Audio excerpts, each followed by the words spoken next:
Com muita alegria, nós estamos iniciando mais uma edição do Arauto Saúde, Unimed, Vale do Taquari, Vale do Rio Pardo, também Centro Regional de Especialidades, Reumatologia e Otorrino, anexo ao Hospital de Monte Alverne.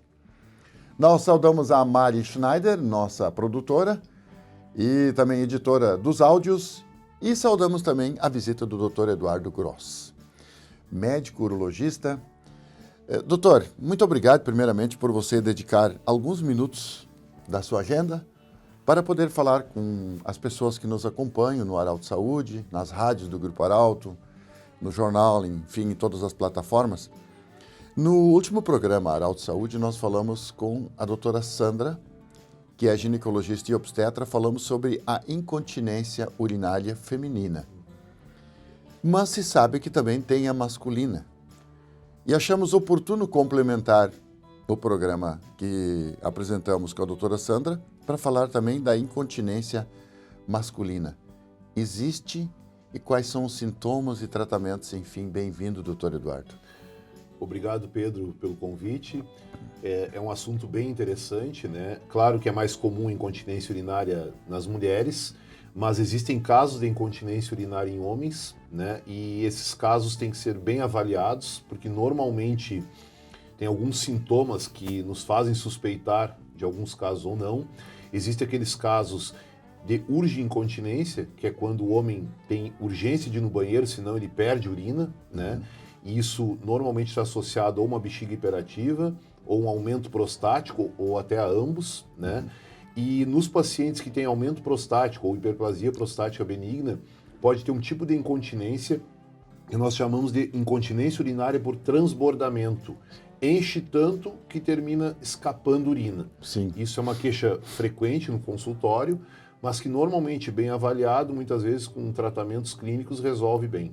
Sim, doutor, por isso que é muito importante a gente conversar e fazer um bom diagnóstico, para não assustar ninguém, para não ter aquela coisa de já perder o sono na primeira questão. Nesse sentido, nós temos também a prevenção, mas também o tratamento. Assim como a doutora falou, existem tratamentos que podem eliminar todos esses sintomas e fazer o diagnóstico direitinho. O mais importante é, na presença de sintomas, procurar atendimento, né? Nós temos uma queixa também relacionada à perda de urina, que é aquele resíduo de urina que fica na uretra, sobretudo em homens mais jovens, que eles acham que estão perdendo urina, quando na verdade eles terminam a micção, se contraem e terminam saindo do banheiro e perdem um pouco de urina que já ficou após o esfíncter urinário. Sim. Com relação a a prevenção, assim como nas mulheres, o fortalecimento da musculatura perineal é importante desde a idade jovem. O homem, ele só vai ter a percepção da necessidade desse fortalecimento se eventualmente ele precisar operar um câncer de próstata, que ele vai tirar toda a próstata, e aí o esfíncter urinário vai precisar estar mais fortalecido. De uma hora para outra, tu vai precisar desse músculo bem desenvolvido. Sim, doutor, a gente sabe que a região da bexiga, enfim, o líquido todo é o filtro, na verdade, junto com os rins, todo esse contexto.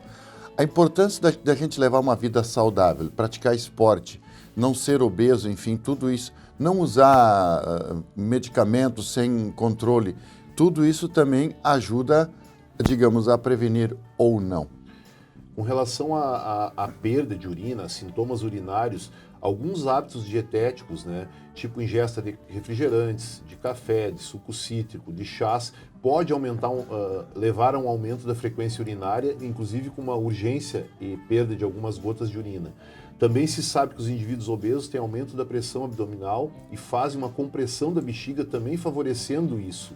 Além do mais, alguns pacientes diabéticos também têm esse sintoma de urgência, né, e com consequente perda de urina em alguns casos. Sim. Doutor, o sono, ele é extremamente importante. O que esse lado da bexiga, urinar à noite, enfim, o que nós podemos ter de indicativo em ser interrompido várias vezes para ir ao banheiro para fazer xixi? Com relação ao aumento da micção à noite, noctúria, né, nós temos algumas causas, não necessariamente seja só da próstata. Existe um hormônio secretado na hipófise, chamado de antidiurético, que ele, durante a nossa vida jovem, adulta, ele é secretado e a gente não tem tanta micção à noite. Com o passar dos anos, após 40, 50 anos, há uma diminuição desse hormônio e, consequentemente, um aumento também da diurese noturna. Outra questão que existe, questões cardiológicas ou questões de edema, de inchaço, que quando a pessoa está de pé, esse líquido vai para fora da circulação e, ao deitar, esse líquido volta para a corrente sanguínea, aumenta o bombeamento cardíaco, aumenta a filtração renal e há uma oferta maior de urina pelos rins que vai fazer o homem urinar mais. Então, existe mais de uma causa para isso, mas os sintomas prostáticos também são um deles. Sim. Dr. Eduardo Gress, médico urologista, muito obrigado pela sua visita. É importante sempre conversar sobre esses assuntos. Do jeito que você sempre quis, compartilhe Arauto Saúde. Um grande abraço e até a próxima edição.